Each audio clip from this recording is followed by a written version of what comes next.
te para. Deixe o amor frutificar de vez, que a vida é muito mais. Depende de você querer acreditar. De ser feliz, Enfim, se libertar.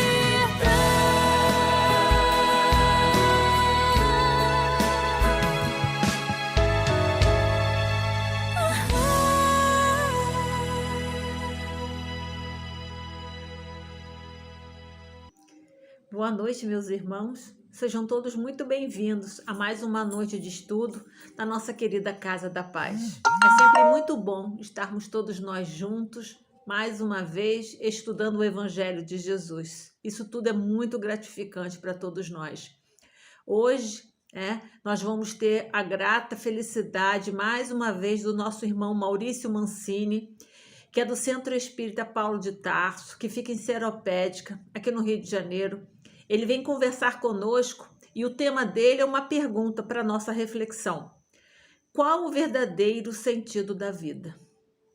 É uma pergunta que nós temos que nos fazer, que nós temos que nos questionar sobre isso. Então, nós vamos juntos embarcar nessa aventura de reflexão com o nosso irmão Maurício Mancini.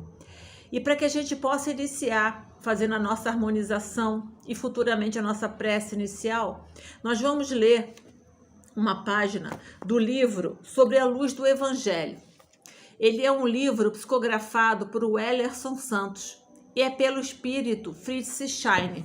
A lição é intitulada Nobre Batalha. E conta pra gente o Wellerson Santos. Desde priscas eras, o homem entabulou grandes batalhas. Houve guerras para aquisição de terras, poder, alimento e até mesmo para a escravização de pessoas. Inúmeros combates foram realizados com os mais diversos propósitos. A nobre batalha, no entanto, é pouco combatida. Raros são aqueles que empreendem e, quando a entabulam, fazem-no de maneira equivocada. O homem sempre buscou vencer o próximo para alcançar a hegemonia. Desejou lutar para demonstrar a sua força e conseguir espaços realizando grandes conquistas, mesmo que fosse a guerra pela guerra. A batalha, porém, mais importante é a interior. Não é a luta equivocada em busca de conquistas exteriores. Batalhar para adquirir uma casa própria, guerrear para alcançar o alto nível de função no trabalho, pelejar para estar em primeiro lugar no concurso público, muito embora elas sejam também batalhas importantes. A que mais interessa é aquela realizada consigo mesmo. Ao visualizar-se no processo de autodescobrimento, o indivíduo encontra qualidades e virtudes, assim como vícios e imperfeições. É imprescindível que as debilidades do ser sejam trabalhadas, de forma que, transformando-as por meio do burilamento, a vitória seja alcançada na intimidade. A consciência tranquila pelo dever cumprido é a maior vitória que o espírito pode atingir na sua rota evolutiva. O indivíduo deve sempre buscar estar preparado para o encontro consigo mesmo, no tribunal da própria consciência. Deixa de guerrear nas tantas pelejas externas e desperta o teu potencial para as nobres batalhas interiores. Esse trabalho requer muitas estratégias, planos de ataque, porque o campo é bem minado e precisa ser conquistado com cautela. Com um bom projeto e um adequado arsenal, sem dúvida, as batalhas serão vencidas, uma após uma, e a vitória da grande guerra será alcançada. Eis a única batalha na qual vale a pena alistar-se para o alcance da vitória, a batalha interior. Vamos então à nossa prece inicial. convido a todos, possamos nos reunir em sentimento e em pensamento, dirigido ao nosso grande modelo e guia Jesus. Mestre querido, Pai de amor, mais uma vez, pela Tua infinita misericórdia, aqui estamos reunidos em Teu nome. E por mais essa oportunidade, Senhor, queremos Te agradecer infinitamente. Por mais um dia, pela luz que nos ilumina, pela casa que nos abriga, pela roupa que nos aconchega e protege, Senhor. Pelo alimento sobre a mesa, pelo Teu amor incessante, através dos trabalhadores do bem. Auxilia-nos, Mestre, nessa caminhada, nessa busca, Mestre, por nos autoconhecer, por nos trabalharmos interiormente, a fim de que o novo renasça forte para a sua caminhada e definitivamente, Mestre, o homem velho fique para trás. Que a Tua luz, Senhor, envolva todos nós, envolva os nossos lares, envolva o nosso querido irmão Maurício Mancini, que fará o estudo da noite de hoje, nos ajudando nessa reflexão. Ampara-nos, Mestre, envolva-nos, envolva a nossa querida Casa da Paz, esse porto seguro de nossas almas, esse grande espaço de autoconhecimento e autoburilamento. Fique conosco, Senhor, hoje e sempre. Que assim seja, graças a Deus. Vamos então, todos nós juntos, a assistir a esse estudo do nosso irmão Maurício Mancini. Um bom estudo para todos nós. Queridos irmãos, queridas irmãs do Movimento Espírita do Estado do Rio de Janeiro, que nós nos sintamos muito felizes por podermos compartilhar esse momento de estudos. Muitas pessoas costumam chegar para nós no atendimento fraterno numa casa espírita ou numa conversa mesmo, quando sabem que nós somos espíritas e dão aquela suspirada assim: ai, a vida não vale a pena, ai, a vida é uma droga. E aí quando a gente começa a observar a nossa realidade, a realidade do mundo em que nós vivemos, realmente muita gente pode desesperar. Afinal de contas, encontrar um sentido para a vida em meio a tantas dores, em meio a tantas dificuldades, pode ser mesmo desafiador. Muita gente está infeliz, muita gente está aí sofrendo e ao lado delas existem outras pessoas que não fazem nada do ponto de vista delas para merecer a felicidade que gozam. Então nós temos a pobreza graçando ao lado da abastança. Nós vemos muitas vezes os ditos felizes, os abastados, chegando a essa posição, galgando-a a partir da exploração dos outros, a partir de atos desonestos. Então, realmente, do ponto de vista materialista, e isso diriam os materialistas, viver não faz sentido nenhum. É passar um tempo que a gente puder, gozar o máximo que puder e depois vai acabar tudo. Assim a vida fica muito sem sentido, não é? Principalmente para aquelas criaturas que não têm essa facilidade de gozar o quanto puder, de agir o quanto quiserem. Ora, para elas a vida deixa de ter razão de ser e muitas pensam até em encurtá-la. Vemos ainda hoje na nossa sociedade a ideia suicida, a depressão, causando verdadeira devastação nas populações. São criaturas que eram promissoras, que tinham uma expectativa de realizações, e aí do nosso ponto de vista espírita, que ao planejarem a sua reencarnação, tinham buscado fazer alguma coisa, planejado fazer alguma coisa que transformasse o seu viver, mas também cooperasse para a sociedade, porque não nos cabe passar aqui pela Terra só para cuidar de nós, mas também para fazer a parte que nos cabe na criação, como os Espíritos ensinam a Allan Kardec lá no Livro dos Espíritos. Então muitas pessoas ficam desiludidas se elas têm a visão puramente materialista. Para aqueles que têm a visão espiritualista tradicional, a razão de viver, o sentido da vida é bajular a divindade, é agradar a Deus para depois da morte ganhar uma nuvenzinha acolchoada no paraíso. E muitos espíritas de vez em quando caem nessa balela também, caem nesse engano também, de achar que se conseguirem barganhar com a espiritualidade, fazer o que fosse exigido, ganhar as boas graças de Deus, né? Vamos colocar assim, eles também vão ganhar um duplex com piscina em nosso lar. Nenhuma coisa, nem outra. quem aprofunda o conhecimento na doutrina espírita, quem busca compreender a nossa doutrina, sabe a razão de viver. Ou pelo menos aprende que a vida tem sentido. Não apenas para o momento material que nós passamos aqui, não apenas para esse período, para esse estágio material que nós estamos vivendo aqui, mas também e principalmente, muito mais até, para o ser espiritual, imortal que nós somos.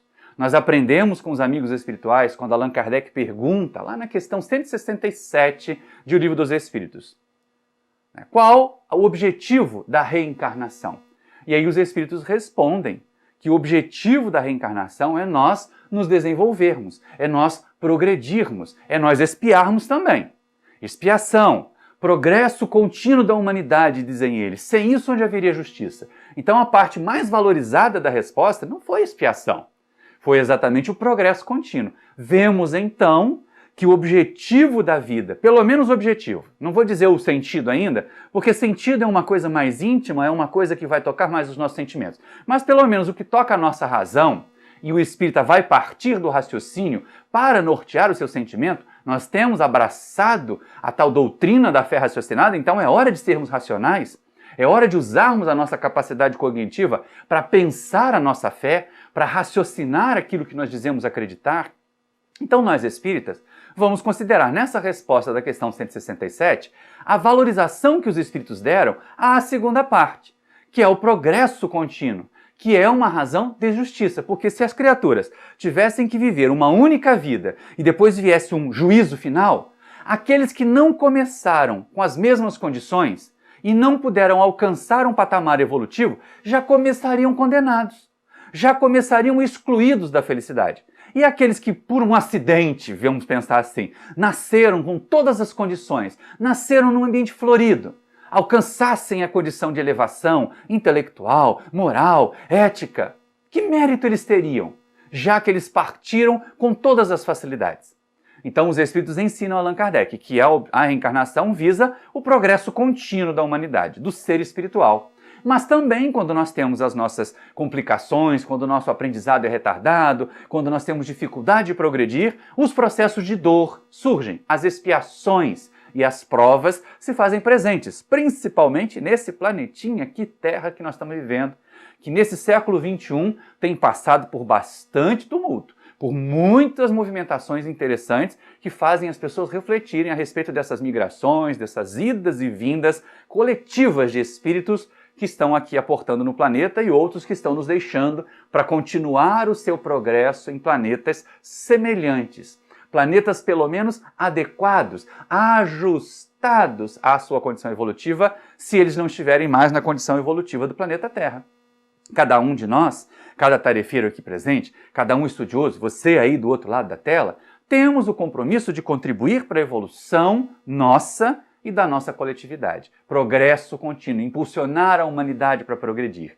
E aí os espíritos vão respondendo a Kardec ali na questão 168, vem a questão, mas e se eu não conseguir fazer tudo numa encarnação só? E se eu não conseguir fazer esse progresso numa encarnação só? Os espíritos respondem, passa outra. Toma um outro corpo, começa outra vez. Começa outra vez, inclusive se você fracassou num determinado ponto, até nós chegarmos à questão 170, que do meu ponto de vista, e nesse estudo em particular, é aquela cereja lá no alto do bolo, é aquela cerejinha que a gente coloca no sorvete com chantilly, né, que só enfeita, mas que ao mesmo tempo enriquece e torna melhor. Kardec pergunta aos espíritos o que fica sendo o espírito depois da sua última encarnação material. E aí eles respondem, espírito bem-aventurado, puro espírito. Isso já mostra para nós, pelo menos, o objetivo de viver, que é progredir. Não é sofrer. Se alguém, em algum momento, diz para nós, principalmente algumas criaturas equivocadas, que tiveram pouca compreensão, lá do alto das tribunas espíritas, que a gente está aqui para sofrer, que a gente reencarna num planeta de provas e expiações para pagar as nossas dívidas, essa pessoa não compreendeu a doutrina que abraça. Quem vai ser o consolador? Ou que doutrina será a consoladora prometida por Jesus, dizendo que nós temos que sofrer, que é normal sofrer?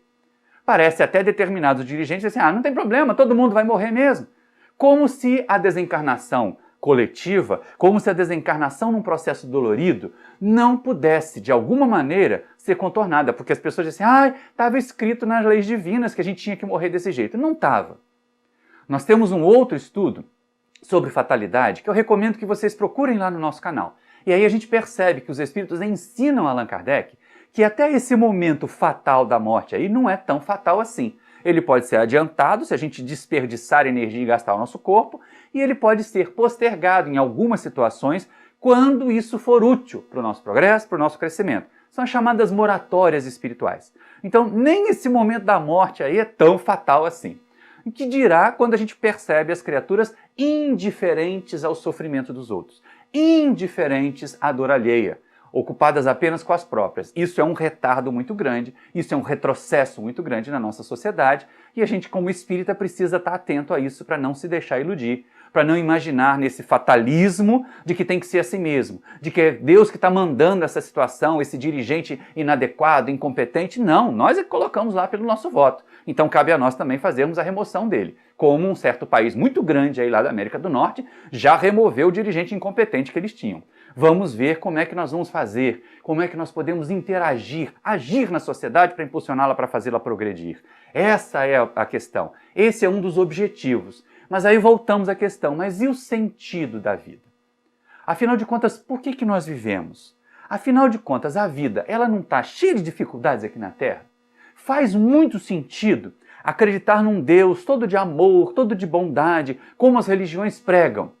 E ao mesmo tempo, esse Deus nos punir com uma vida difícil, com um verão esturricante, com um inverno muito quente, com gente perecendo de fome, com a doença graçando. E aí a gente começa a perceber o seguinte, peraí, as leis divinas são sábias, elas são perfeitas. O nosso proceder, o nosso caminhar na vida é que tira a vida do seu verdadeiro sentido, que é o de progredir e de conquistar felicidade pelos nossos próprios meios. De conquistar felicidade pelo mérito alcançado ao evoluir, ao amadurecer espiritualmente, ao crescer moralmente, nós nos tornamos relevantes na coletividade espiritual e por isso mesmo nos tornamos felizes, mas tornaremos felizes a nós mesmos. E aí poderemos semear gentileza, encorajamento e bons exemplos para que outras pessoas também sejam as construtoras, as artífices da sua própria felicidade. Mas comecemos a pensar então na encarnação. Para a gente poder ver qual é o sentido da vida, porque vida é a vida geral, é a vida do espírito como um todo, mas vamos pensar no sentido da encarnação, porque para os materialistas, para aquelas criaturas que entendem pouco da realidade espiritual, embora se digam espiritualistas, embora se digam religiosas, elas compreendem pouco a realidade espiritual. A gente tem que começar daquilo que é palpável, daquilo que é concreto. E aí lá no livro Missionários da Luz, nós vamos ter verdadeiras aulas com o André Luiz a respeito de várias questões da vida na Terra. Mas um capítulo em especial, que é o capítulo que trata da reencarnação de Segismundo, é um nome fictício de um personagem, amigo do companheiro que orienta André Luiz nesse livro, que é o Alexandre, para o qual é pedida ajuda no seu processo reencarnatório. Então nós acompanhamos com André Luiz ali toda a saga, toda a história, o maior capítulo do livro, que trata da preparação da reencarnação de Segismundo, do empenho da espiritualidade, do planejamento dos corpos, do planejamento inclusive das probabilidades de enfermidades, dos implementos, das limitações, das vantagens físicas que algumas criaturas vão ter, tudo isso tendo a ver com o objetivo de fazê-las progredir mais depressa. Então, dá um trabalhão danado para a espiritualidade preparar uma encarnação para a gente. E a gente às vezes faz igual político em campanha lá no mundo espiritual também, né? Eu prometo que vou ser bom, eu prometo que vou me reconciliar com o meu inimigo, eu prometo que não vou fazer mais bobagem, eu prometo que não vou mais usar fumo, eu prometo que... E a gente vai prometendo. Quando reencarna, felizmente tem o choque reencarnatório e causa o esquecimento do passado, mas esse esquecimento do passado é usado como justificativa por muita gente. Assim, eu não lembro de nada, eu não lembro que eu prometi, faz igual político também, eu não lembro de ter prometido isso. Hoje em dia a gente consegue mostrar a gravação do político fazendo promessas. Mas e a nossa gravação fazendo promessa para os espíritos? Só quando nós estamos desdobrados pelo sono. Não vamos imaginar que nós não somos lembrados disso, não. Nós somos. Todas as vezes que nós dormimos e temos condições, nossos benfeitores espirituais nos chamam para aquela conversa de ajuste, para fazer aquela DR, né, na nossa relação com eles ali, ó, peraí, você prometeu que ia trabalhar mediunicamente, prometeu que ia fazer caridade, prometeu que ia estudar, prometeu que ia cuidar da sua família, que ia ser um bom pai, ia ser uma boa mãe, e agora tá aí, vivendo a vida doidado? Peraí, olha só, não foi para isso que a gente planejou sua encarnação. Muito provavelmente a gente deve ter dessas conversas lá no mundo espiritual, e muitos de nós temos, só não lembramos. Mas a gente acorda com aquela sensação de gosto de cabo de guarda-chuva na boca, né? Quando toma um pito da espiritualidade, quando vai para uma dessas reuniões de DR, normalmente a gente acorda com aquela sensação assim, alguém puxou minha orelha, com a orelha quente, pelo menos a orelha do espírito. Mas é lógico que a gente está aqui num tom de brincadeira de orelha do espírito, né, gente? Mas, quando a gente observa todo esse trabalho, toda essa preparação, isso é uma oportunidade para cada um de nós. Valorizemos a vida. O espírita, não é porque nós temos certeza da imortalidade, não é porque nós temos total convicção de que continuamos a viver, de que nós vamos muito além dessa vida material aqui, que nós vamos desprezar essa vida material. Porque tem gente que diz assim, eu sou espírita, não me importo com as coisas do corpo. E aí compromete o corpo físico, deixa a saúde se comprometer, come em excesso, engorda demais, tem problemas de pressão, tem problemas de colesterol, tem uma série de problemas nas articulações, deixa o coração funcionar, ataca aquela churrascada lá e acaba comprometendo todas as veias. E aí depois diz assim, é porque eu sou desprendido da matéria. Não, você está querendo se desprender da matéria antes do tempo, criatura. Está querendo desencarnar antes, quando a gente age dessa maneira, quando a gente desrespeita o próprio corpo. Vai lá, livro Evangelho segundo o Espiritismo, capítulo 17, a última mensagem. Vai ver qual é a recomendação dos Espíritos para nós. Não vou nem tocar nela aqui, porque eu já toquei em outras palestras. Mas essa atitude nossa de ficar detonando o corpo, de ficar consumindo coisas que nos destroem, de comprometer a nossa saúde, ela é verdadeiro suicídio inconsciente.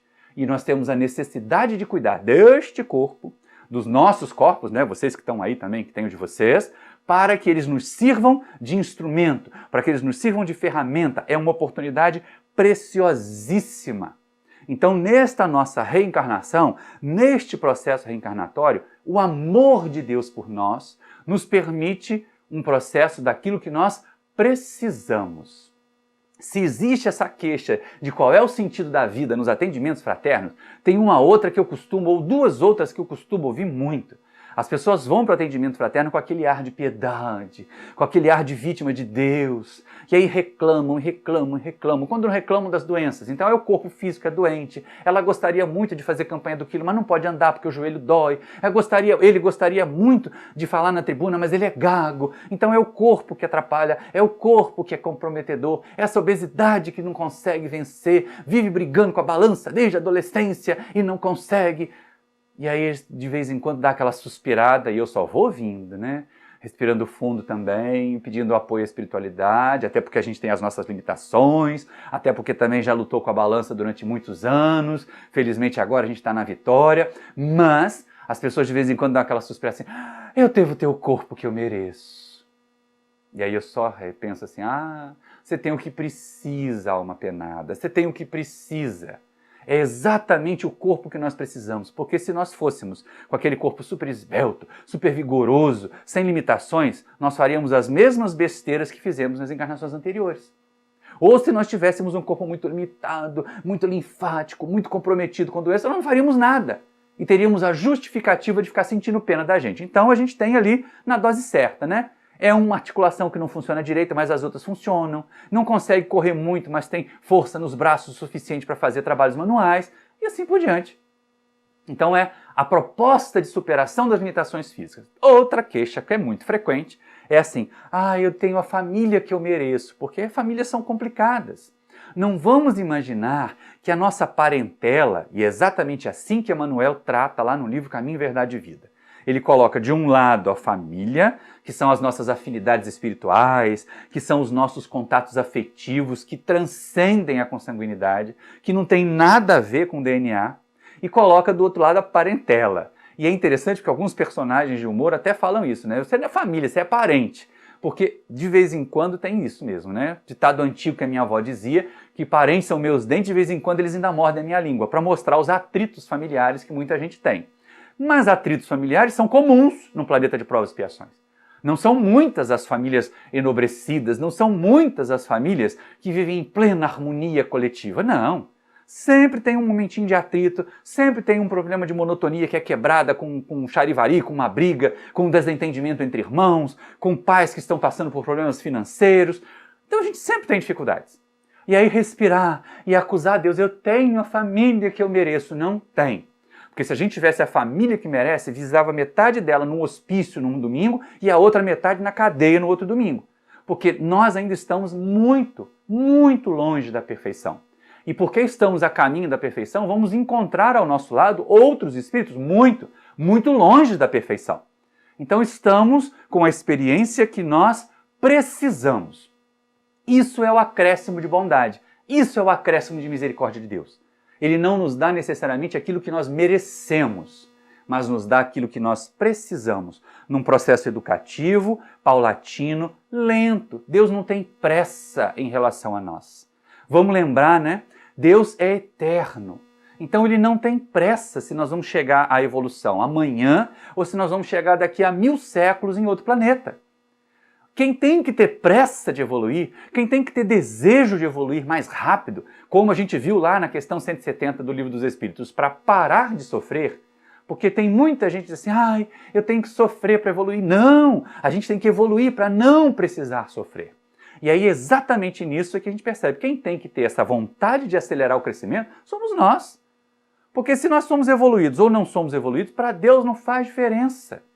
Ele já nos criou, Ele nos ama como nós somos, e aí cabe a nós sermos os construtores da nossa própria felicidade. Mesmo que a nossa vida nos traga perdas, mesmo que a nossa vida nos traga dores e dificuldades, quantas vezes as criaturas parecem estigmatizadas, parecem marcadas pelo sofrimento, não é? E aí alguns dizem assim, por que Deus está fazendo isso com essa pessoa? Não é Deus, não, é ela mesma. Na maioria das vezes, a semeadura é livre, nós temos livre-arbítrio, nós temos liberdade de agir, mas a colheita, minha gente, ela é obrigatória. Não tem jeito, se eu jogar sementes de espinho em torno de mim, que eu não colha espinhos. Não vou colher frutas, não vou colher uvas nos espinheiros, como dizem os espíritos a Allan Kardec. Vai depender exatamente daquilo que nós lançarmos. Das sementes que nós lançarmos, aquilo que nós vamos colher. É muito importante, então, a gente estar atento para valorizar a vida. Espírita valoriza a vida em todos os sentidos. Por mais doída, por mais complicada que ela pareça, isso é um desafio. Desafio para nós, intimamente, mas também um desafio para a sociedade. Um desafio para aqueles que nos observam. Para aqueles que estão ali em torno de nós, dando aquela olhada assim, como é que o Maurício está vivendo a vida dele? Como é que a Beltrana está atravessando essa dificuldade? Será que aquele companheiro que não conseguiu passar no vestibular a primeira vez, vai tentar outra vez? Porque ele é espírita e reconhece que não é um fracasso que vai paralisá-lo. Nós conhecemos um companheiro muito querido, é um filho da alma, que fez vestibular para medicina 8 vezes e conseguiu passar na 8ª vez. E hoje é um médico competente, feliz, apaixonado pelo trabalho que realiza. Esse é um exemplo de alguém que, como espírito, supera dificuldades, supera obstáculos. Quer dizer que é uma criatura perfeita? Não. Como qualquer um de nós, tem tantas limitações, o meu menino. Mas é alguém que nós amamos incondicionalmente, mesmo com as imperfeições, porque esperamos também que as nossas imperfeições sejam toleradas pelos outros. E é isso que faz com que nós cresçamos, com que nós valorizemos a nossa vida. E a valorização da vida não é uma coisa só colocada por nós, da tribuna, pelos dirigentes, não é um dogma colocado no Espiritismo. Não, é uma proposta dos Espíritos. Quando a gente compreende qual é o valor da vida, o quanto que ela dá trabalho, o quanto que uma encarnação dá trabalho para a gente poder chegar nela e usá-la para evoluir, por isso ela tem que ser valorizada, já começa por aí. Por que que nós espíritas vamos valorizar a vida física? Se não for por nós, pelo menos por reconhecimento ao trabalho que nós demos aos nossos benfeitores espirituais para a gente poder estar aqui.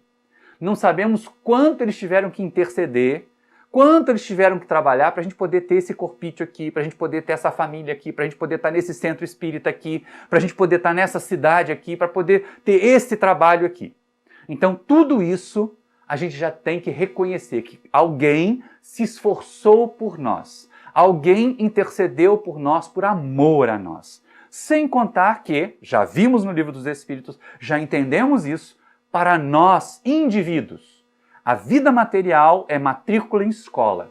E escola nos leva a conhecer mais, a aprender mais, nos dá mais autonomia, nos impulsiona para o crescimento. É isto que é importante. Ficar naquela sensação assim, ai, mas eu estou sofrendo tanto, ai, mas a vida física é terrível, podia acabar logo. Não, não pode acabar logo, mesmo com dores, mesmo com sofrimento. Na verdade, a proposta de quando vem os sofrimentos, eles não são obrigatórios, eles não são necessários. Mas cada um de nós, ao nos depararmos com as situações de dor e elas nos trouxerem a vontade de desistir, resistamos, porque é desafio para nós. Vamos insistir. Dores vão acontecer. É muito provável que quem habite num planeta de provas e expiações como nós habitamos tenha que enfrentar algumas dores, alguns processos amargos. A questão é o seguinte, o que nós fazemos no mundo de provas com as provas que temos? Algumas pessoas ficam queixosas, ficam lamuriosas. É até interessante, porque tem esta passagem lá no Evangelho segundo o Espiritismo, quando os benfeitores espirituais instruem Allan Kardec que os espíritos que estão na Terra em expiação são menos maduros. Então eles são reclamões, eles são tanto exóticos, eles estão meio inadaptados. E aqueles de nós que estamos na Terra passando por provas, porque às vezes a dor da expiação e a dor da prova são semelhantes, mas a maneira como nós passamos pela experiência é que é diferente. Quantas criaturas têm dores imensas no seu viver e conseguem passar por elas de uma maneira digna, ao contrário, mostrando inclusive à sociedade que eles não se deixaram abater, não se deixaram corroer pela dor. E nós poderíamos citar aqui vários que constam da literatura, não é? Vários no meio espírita mesmo, Aurino Costa, Jerônimo Mendonça, o nosso Chico Xavier com tantas dores, com tantas frustrações, com tantas traições, mas essas são criaturas que a gente ouve dizer, que a gente não conheceu. Mas eu tive o prazer, gente, e vou compartilhar com vocês esse prazer, de conhecer duas pessoas marcadas pela dor, desde muito cedo, mas que souberam transformar as suas vidas, que souberam dar sentido às suas vidas, ao ponto de se tornarem, nas suas respectivas tarefas, nas suas cidades, verdadeiros luminares. Ambos, queridos amigos, já estão no mundo espiritual há muito tempo, mas ainda são lembrados com imenso carinho. O em comum que essas duas pessoas têm, primeiro, eu convivi com elas. Eu tive a oportunidade, a felicidade de aprender com elas a não deixar que as dores me derrubassem, me sufocassem. Cada um de nós pode fazer isso, observar em volta pessoas. Por isso é tão bom quando na nossa casa espírita atendam os convites para visitar um asilo, para visitar um hospital, porque provavelmente nós não vamos ver só a dor dos outros. Nós vamos encontrar verdadeiros professores de como viver apesar da dor, como viver e superar o sofrimento. E aí as histórias, ou as duas histórias, eu vou deixar aqui muito pinceladas, porque senão nós alongaríamos demais a nossa tarefa. Mas que felicidade, gente, conhecer lá no finalzinho da década de 1980, numa das minhas visitas ainda muito jovem à colônia de Curupaiti, a colônia de rancenianos, hoje Hospital Estadual de Curupaiti, onde os irmãos rancenianos eram agrupados em épocas em que não havia tratamento para a doença, e eu conheci, numa das passagens que nós fizemos pelo Centro Espírita Filhos de Deus, o seu dirigente. Na época, já bem idoso, era mais ou menos 87, então ele já estava bastante idoso, preso à sua cadeira de rodas. E eu dizia, o que essas duas pessoas tinham em comum, além de eu ter convivido com elas, é que eles usavam cadeira de rodas. E eu já vi Amazonas com cadeira de rodas. Já conhecia Amazonas sentado na sua cadeira, andando de um lado para o outro, se empurrando com a perninha mesmo, e tranquilo, sempre sorridente, declamava poesias como poucas pessoas eu vi. Aliás, outro ponto em comum entre Amazonas e a nossa próxima personagem. Ambos eram apaixonados por poesia, ambos eram declamadores exímios. Mas olha só, fica órfão ele, lá em Manaus. A gente está passando por tantas dificuldades, está vendo Manaus numa situação tão complicada, tão difícil, né? E aí ele fica órfão lá em Manaus, do pai antes mesmo de nascer, e da mãe aos 4 anos. Teve a felicidade de ser criado por uma tia que era espírita e ia com ele na Federação Espírita Brasileira. Então ele teve lastro espírita. Outro ponto em comum com a nossa querida amiga que nós vamos citar depois, o lastro espírita. e aprendeu, então, na doutrina espírita, a respeito da questão de provas, expiações e dores. E, em determinado momento, desenvolveu a hanseníase, desenvolveu a enfermidade e teve que ser internado aqui no Rio de Janeiro, na colônia de Curupaiti, em 1954. E viveu na colônia até 2004, quando da sua desencarnação. Então eu tive a oportunidade de conviver com o Amazonas ali por volta de 1989 até 2004. É um prazer imenso lembrar esse querido amigo. Deixo aqui a imagem dele para vocês verem, recordarem, já na sua fase mais próxima da desencarnação, mas ainda com esse sorrisão que vocês estão vendo aí, porque era exatamente isso, um superador. Quantas pessoas podiam olhar aquele homem limitado numa cadeira de rodas, com as suas mãos já mutiladas, com os olhos já meio baços, e assim, nossa, que vida infeliz. Mas a maioria de nós ficava muito feliz quando podia encostar a cabeça no ombro dele e contar para ele os nossos penares, porque ele sempre tinha alguma coisa boa, alguma coisa útil para nos dizer. Se não, pelo menos para juntar as suas lágrimas com as nossas e elas correrem juntas. Muitas vezes eu vi, depois das nossas reuniões lá no Centro Espírita Filho de Deus, a Amazonas ainda ia para o seu escritório, pegava um lápis, porque seus dedos já não estavam mais tão funcionais assim, prendia um lápis, uma borracha na ponta do lápis e ficava numa máquina de escrever velha, escrevendo, catando milho, mas escrevendo para o país inteiro, respondendo cartas de pessoas que muitas vezes pediam conselhos, que muitas vezes comentavam as suas dores, ou então dirigentes do movimento espírita que o procuravam para aconselhamento. Foi um grande superador e deixou a sua marca de luz aqui no nosso planeta. Na nossa sociedade brasileira, vamos aprender com eles. Há tantos outros em volta, há tantos outros que nós podemos aprender, não como é sofrer, mas como é superar a dor, como é dar sentido à vida, mesmo que a vida esteja repleta de dores. E essa é a questão mais importante. Proteger a vida, mesmo que ela pareça uma vida horrível, cheia de dores. O que não quer dizer nos acomodarmos, né, gente? Peraí, ó. Não quer dizer que eu estou aconselhando aqui, ninguém diz assim, então eu estou assim porque Deus quer. Eu estou desse jeito, eu estou com a mão queimando aqui porque eu estou encostado na panela, deve ser porque Deus quer. Não, tira a mão da panela quente. Nós temos que fazer todos os esforços para tornar a nossa vida melhor, para tornar a nossa vida mais tranquila, mais serena, mais feliz. Mas em caso de não conseguir, que isso não nos torne criaturas amargas, reclamonas, queixonas, que não veem sentido em continuar vivendo, deprimidas, propensos ao suicídio. Quantas pessoas que não veem sentido na vida começam a pensar em fugir dela pelo suicídio, começam a pensar em fugir da vida. Gente, não façamos isso. Amazonas Hércules é um desses exemplos. O outro, que eu tive a felicidade de juntar com a Amazonas Hércules. Ela lá em Minas Gerais veio nos encontrar, veio nos resgatar aqui no Rio de Janeiro, numa dessas oportunidades preciosas de reencontro de almas queridas. E aí nós conhecemos também uma jornadeira de cadeiras de rodas, Elizabeth Montenari. Agora a imagem dela vai aparecer aqui do lado. Eu já falei dela também naquela palestra sobre a mulher e o espiritismo, vocês podem procurar lá no nosso canal, mas especificamente comentar como essas pessoas têm traços semelhantes na sua vida. Elizabeth não ficou órfã, mas ela teve paralisia infantil aos 2 anos de idade. E dali então ficou limitada a aparelho, a cadeira de rodas. E vocês acham que isso a tornou abatida? Que acham que isso a tornou uma mulher amarga, reclamona? Ao contrário. Assim como a Amazonas, ela tem um sorriso lindo. Eu digo tem. Tem porque 2 questões importantes. Elizabeth está sempre em nossos pensamentos e nós temos muitas fotos dela, da nossa convivência longa, em que nós podemos fotografá-la sorrindo. E a Amazonas também está nos nossos pensamentos e ainda ecoa na nossa audição as gargalhadas que ele dava lá no seu escritório quando alguém contava uma piada, ou então os sorrisos que ele dava quando alguém muito querido, que não via há muito tempo, chegava e o abraçava lá no Centro Espírita Filho de Deus, em Curupaiti.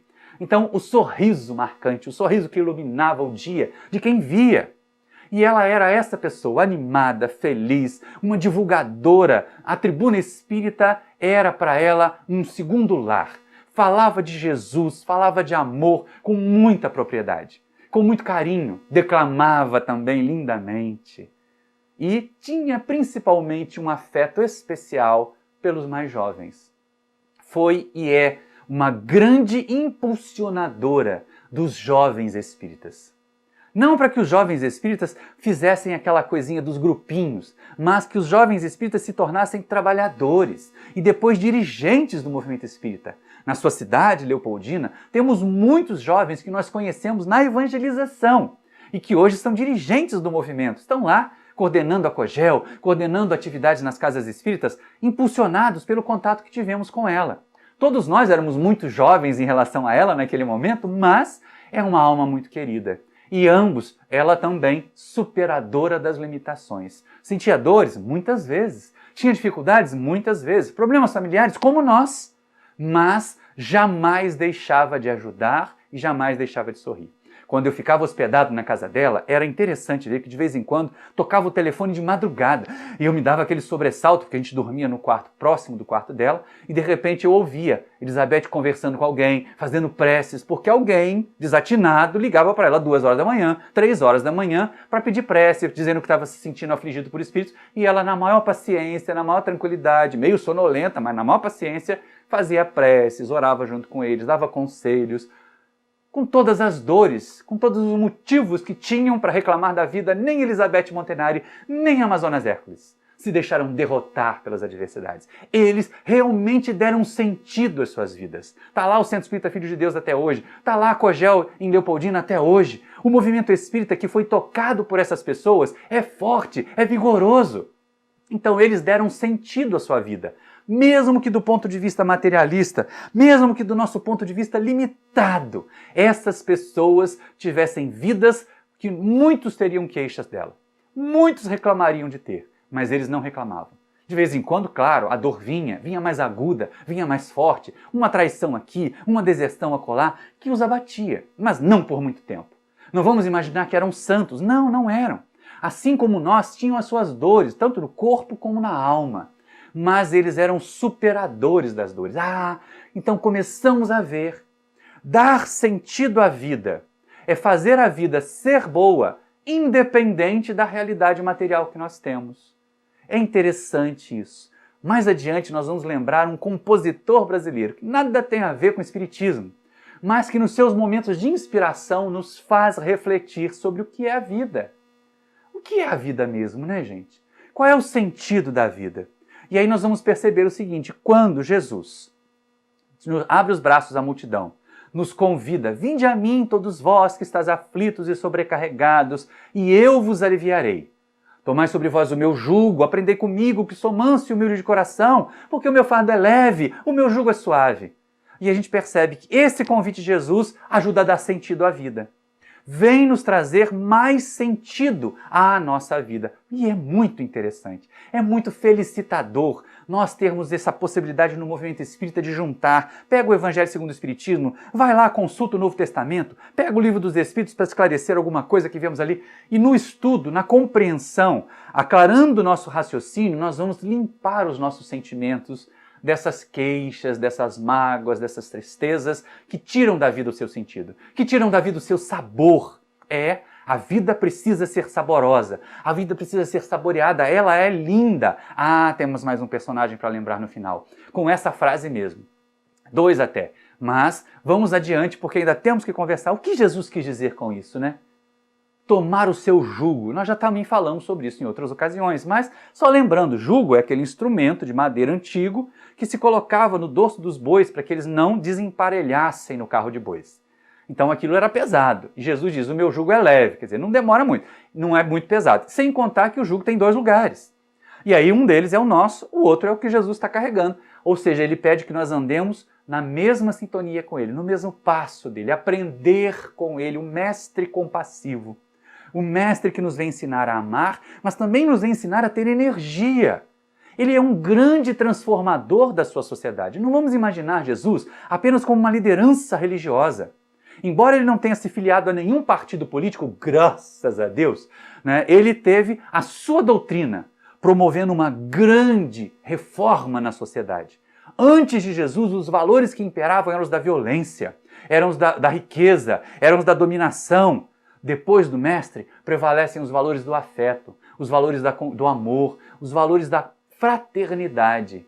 Então ele veio sim, não revolucionar, porque as revoluções têm tempo de validade. Olha aí a Revolução Francesa, o que aconteceu com ela logo depois. As guilhotinas cortando cabeça dos próprios revolucionários. Quantas outras potências foram potências por um tempo? A velha Roma, Napoleão Bonaparte e tantos outros. Tantos desses que usavam as águias como símbolo de poder, logo caíram. E vemos mais uma vez uma superpotência que usa a águia como símbolo de poder a fracassar, a se fracionar aí, dividida, como a nossa está. Então é importante a gente estar atento. Jesus não veio revolucionar. Jesus veio reformar. Veio abrir as portas da regeneração para nós. Veio iniciar o processo de regeneração para nós. E por isso é que é importante. Os caminhos de Jesus são aqueles que nos levam mais rapidamente à felicidade, à luz, apesar dos espinhos. Ele dizia, o caminho estreito, a porta estreita. Quando recomenda a Maria de Magdala que resista, que não se permita abater, ele diz, vai Maria, ama, estreita é o caminho. Estreita é a porta, árduo é o caminho. E aí a gente começa a perceber assim, não é um caminho de flores. Não é um caminho pavimentado, é um caminho que nós vamos pavimentar. Nós vamos pavimentar com o nosso trabalho, nós vamos pavimentar com o nosso esforço. Aqueles que vierem depois de nós já vão encontrar isso melhor. Aí é a função que nós temos, de realizar a nossa parte, a parte que nos cabe na criação, para tornar a criação melhor, mais brilhante, mais feliz. E todas as vezes que ocorrerem obstáculos, todas as vezes que ocorrerem quedas, vamos lembrar de um Amazonas Hércules? Vamos lembrar de uma Elizabeth Montanari? Eles souberam dar sentido às suas vidas. Eles souberam tornar as suas vidas harmoniosas. Só para relembrar e para a gente poder fechar os dados biográficos, o Amazonas voltou ao mundo espiritual em 2004. Ele ficou 50 anos internado na colônia. E Elizabeth Montanari voltou ao mundo espiritual em 2000. Ela ficou cerca de 50 anos, um pouquinho mais de 50 anos, aqui na Terra. Mas nós temos o seu exemplo. Nós temos outros companheiros que podem ser lembrados com carinho, que tornaram as suas vidas úteis. O grande problema de nós, que de vez em quando ainda rastejamos sob um fardo pesado de dores na Terra, é que nós deixamos as dores nos curvarem. Nós não lutamos contra elas no sentido de resistir-lhes, não é lutar na rebeldia. Eu não quero mais sofrer, Deus está me castigando. Isso é rebeldia, isso é infantilidade. A questão de lutar contra as nossas dores é a seguinte, olha, dor, você veio me ensinar alguma coisa, deixa eu aprender logo, deixa eu ver o que esse trem quer dizer, para eu poder não ter que passar por você de novo. E resistir. Ora essa, por que eu tenho que dizer assim, não, essa dor é vontade de Deus. Então deixa eu pegar a doença do coronavírus e morrer logo. Não, a gente vai tomar vacina. A gente vai usar máscara. Nós vamos tomar todas as medidas. Isso é enfrentar a dor. Isso é enfrentar os obstáculos. Não é nos entregarmos. Não é fatalismo, é vontade de Deus. Não, nada vai acontecer sem a vontade de Deus, é verdade. Mas Deus não é cruel. É importante nós termos em mente a vontade de Deus em relação a nós é que nós sejamos felizes, mas não felizes porque ganhamos a felicidade presente. Não felizes porque a felicidade nos foi dada sem merecimento, mas porque nós a conquistamos. Nós tornamos o bem, a prática do bem, a vivência do amor, o remédio que alivia as nossas dores. Alivia. Passar, elas não vão passar de tudo. Algumas dores são no corpo físico, algumas dores são limitações muito graves, mas como nós enfrentamos essas dores, isso nós podemos mudar, isso nós podemos transformar para melhor, isso nós podemos fazer acontecer. O bem se espalhando na terra, se alastrando, fazendo com que outras criaturas se sintam inspiradas. É isso que aconteceu comigo quando eu tinha 22 anos. Eu me inspirei em Elizabeth Montanari, eu me inspirei em Amazonas Hércules. É claro que eu estou longe, muito longe, como muitos de nós estamos longe da condição que esses espíritos alcançaram. Mas não custa nada a gente tê-los como inspiração. Não custa nada a gente pensar assim, puxa vida, eu vou resistir que nem eles. Às vezes, quando eu ia visitar o Amazonas lá na sua casinha, ele estava sentindo muita dor, não conseguia nem se levantar para sentar na cama. Mas mesmo assim, abria um sorriso para nós. Aquele sorriso amarelo, aquele sorriso manchadinho de dor, mas a gente sabia que ele estava ali respondendo assim, olha, obrigado por você ter vindo. É muito bom ter você aqui do nosso lado. E como era bom. Várias vezes eu juntei Elizabeth e Amazonas na casa do Amazonas para a gente poder conversar, para a gente poder até fazer um almoço. E era interessante ver como essas duas almas gigantes transformavam as realidades duras das suas vidas em estímulo para aqueles de nós que assistíamos. Nós éramos alunos. Nós éramos pequenos e nos sentíamos mesmo pequenos. Não é porque o nome do Amazonas tem 2 gigantes, né? Hércules, o herói grego, e Amazonas, o rio. Mas porque ele realmente, como espírito, era um gigante. É um gigante. Porque continua a viver, porque continua a nos inspirar, porque continua a nos visitar de vez em quando.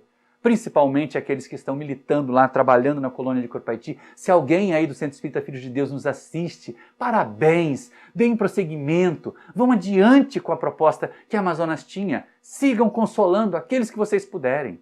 Porque nós também temos que fazer a nossa parte. Porque senão, se a gente ficar só reclamando da dor, se eu ficar parado aqui, eu vou lá no centro fazer tratamento porque eu estou sentindo muito mal, porque eu estou obsidiado, porque eu estou muito enfermo.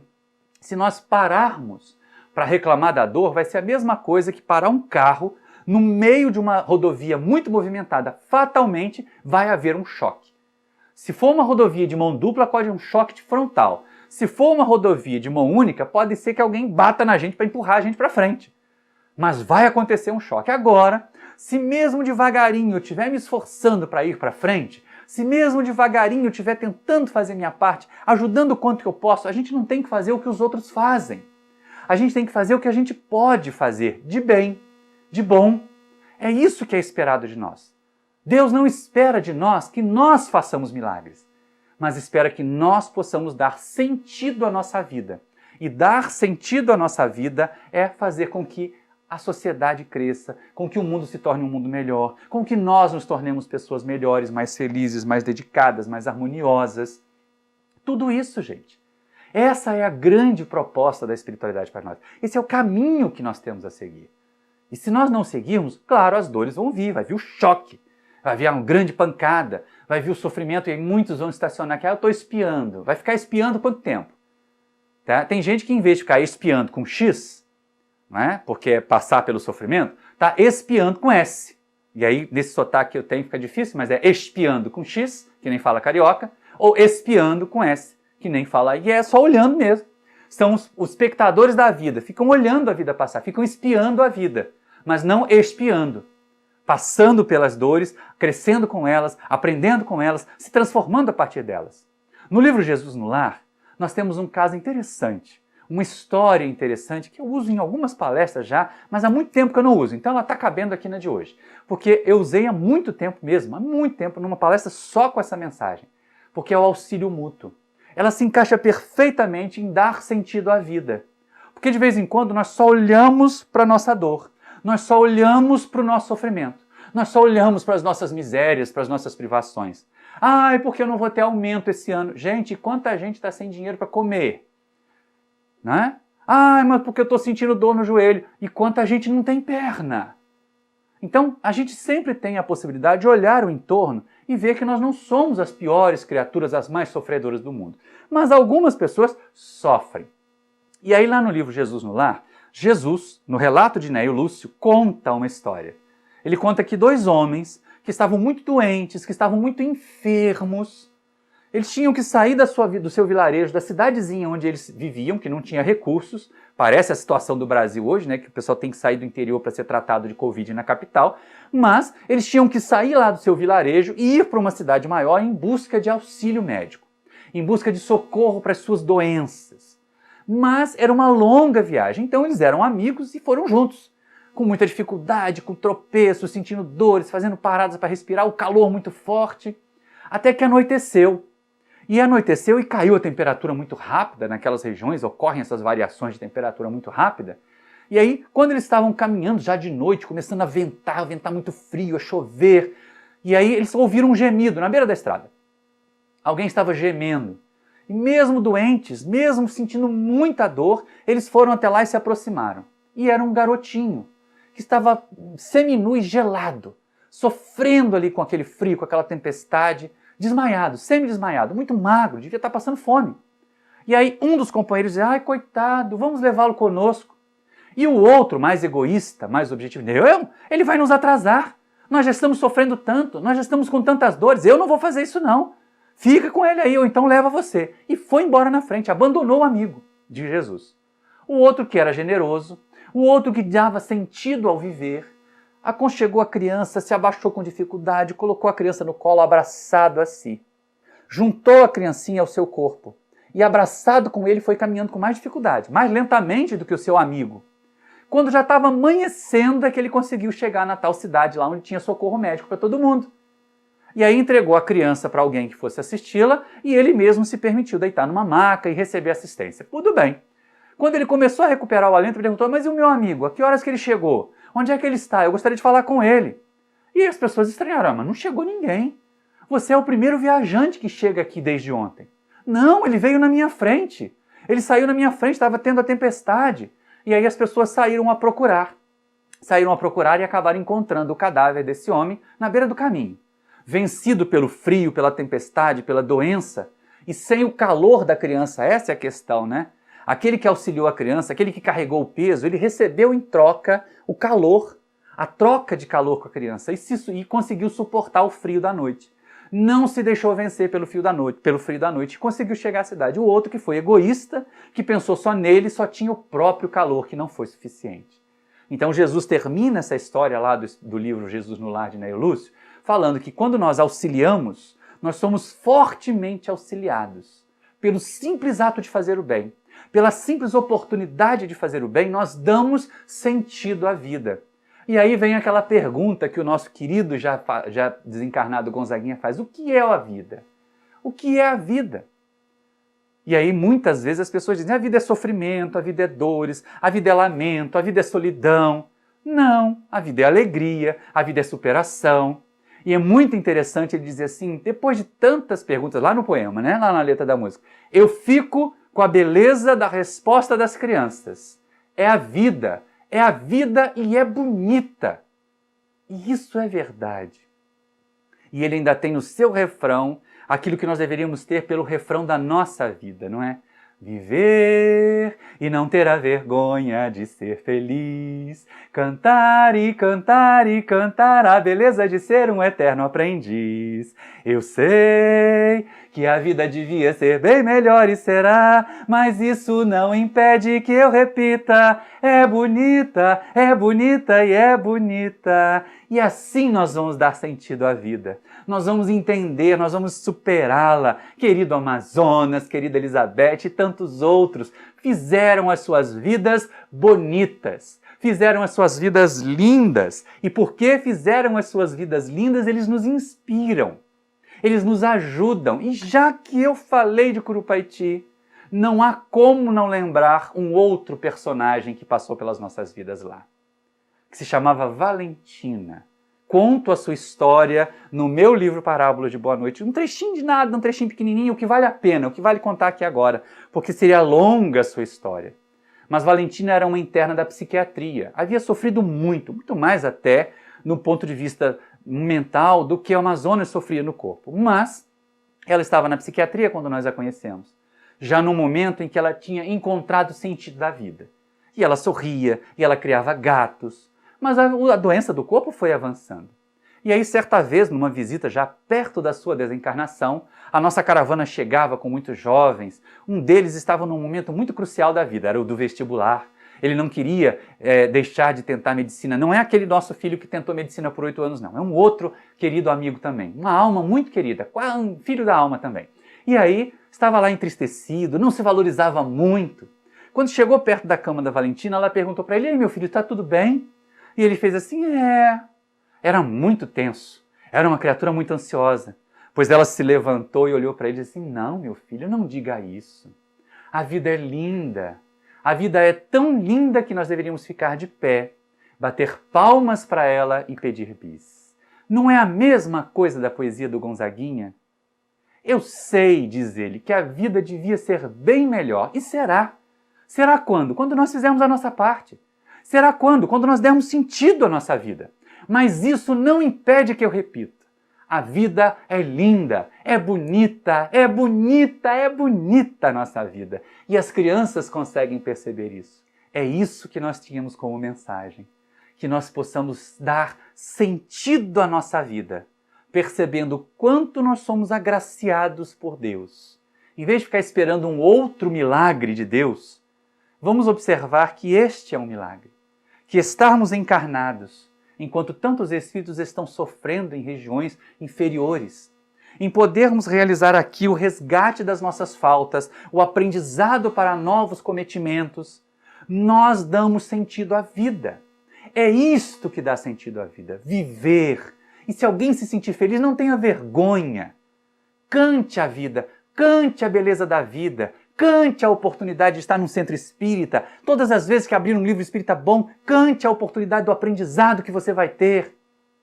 A vida devia ser bem melhor, porque será num planeta de regeneração. Aqui na Terra, planeta de provas e expiações, ela ainda está desse jeito. Ainda está ali meia bomba. Mas isso não impede que nós já reconheçamos. A vida é linda. A vida é tão linda que vale a pena ficar de pé, bater palmas para ela, como disse Valentina, e pedir bis.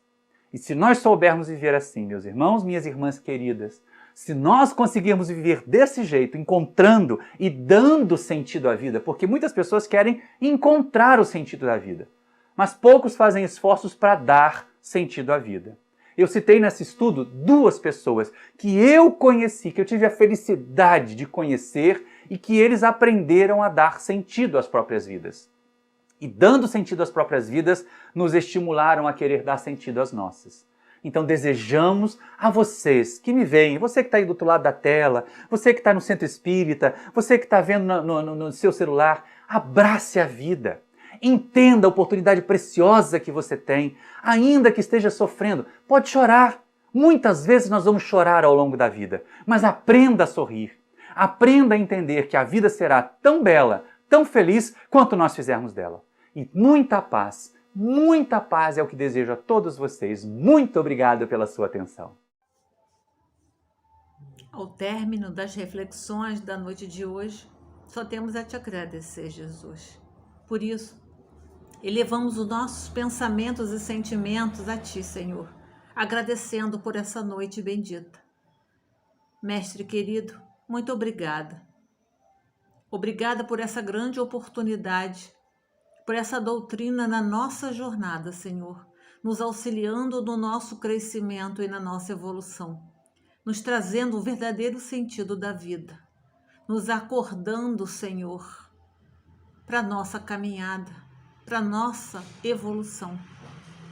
Abençoa-nos, envolva-nos, hoje e sempre. Graças a Deus. Graças a Deus, meus irmãos. Uma boa noite a todos. Fiquem com Deus.